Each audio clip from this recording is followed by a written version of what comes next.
こんにちは、狼子です。さよです。シティスカの続き、人口4万8000人からだよ。前回は鉄道をお試ししたね。前回は手当たり次第だったから、今回は街並みを整えていこう。まずは前回編集中に気づいた道路の片側に家を建てられない問題から。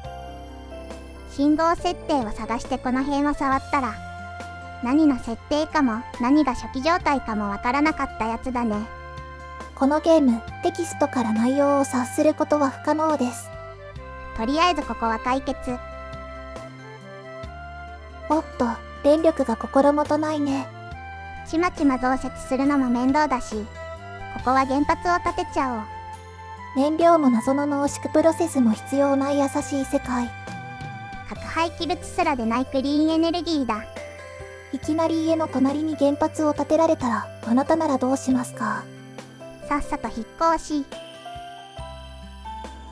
まあ、我が町の制御技術は完璧なので事故なんて起きないんですがね。みんな事故が起きるまではそう言うんです。まあゲームだから安全安心だよ。さて今回の本題。町の外周だけでなく街中にも線路を通していこう。環状線の真ん中に一方線路を通すプラン、さしずめ中央線だね。都会もんはすぐ東京のもので例えたがる田舎者の気持ちを考えろ。田舎ハラスメントやめてね。まずは線路を通しいの。この辺は5番目だから線路もまっすぐ伸ばすのが美しい。ここの高速出口は解体する予定だけど、もともと通ってた線路はそのまま使おうかな。まっすぐ引き直さないんだ。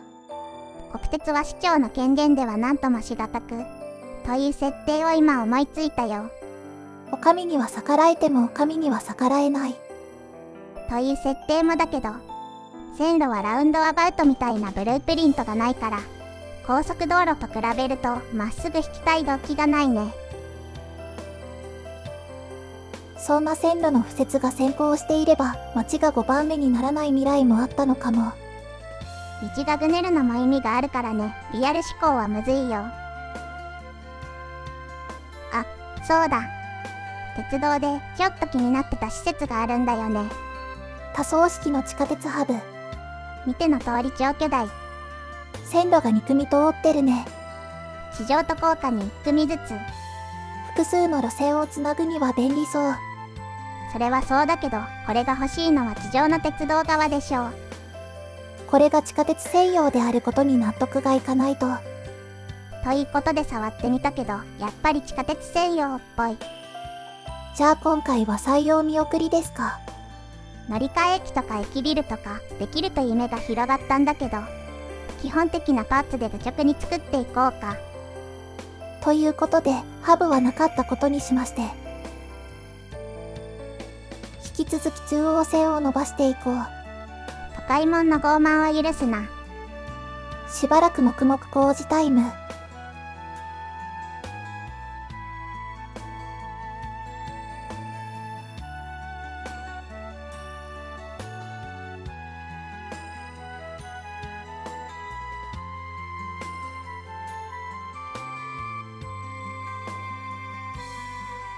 前回は線路を川の下に通したけど、普通に考えるとありえないよね。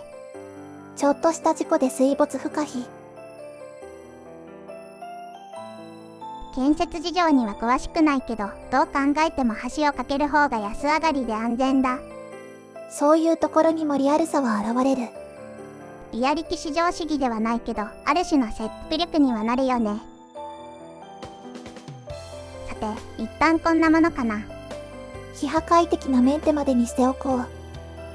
街の右端部分にも手は加えたいけど、右側にタイルを買えばまた環境が変わるしね。あくまで社会を存続発展させるお仕事だから、すべてをしらみつぶしに修正などできないのだ。だから街なんか当てにしちゃダメよ。それは自己防衛するおじさんが言うから良いのであって。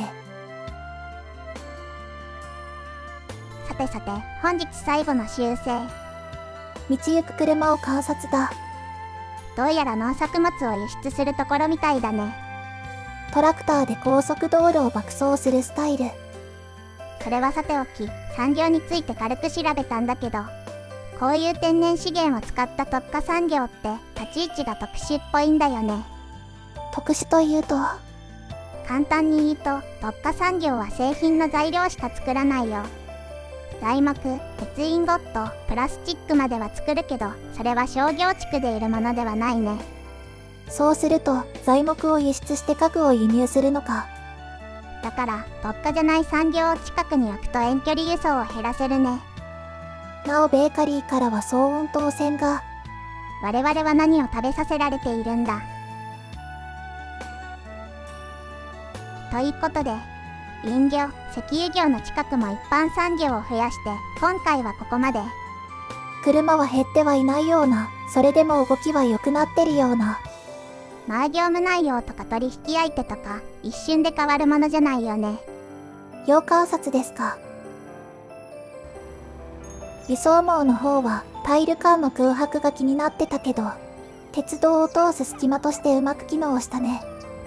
実はもともと線路を通す計画で開けてたんですよ。本当かな。さて、今回は整備会だったから、次回は何か新しいことをやりたいね。またちょっと間が空きそうですが、横目に見る程度に応援していただけると。ではでは、ご視聴ありがとうございました。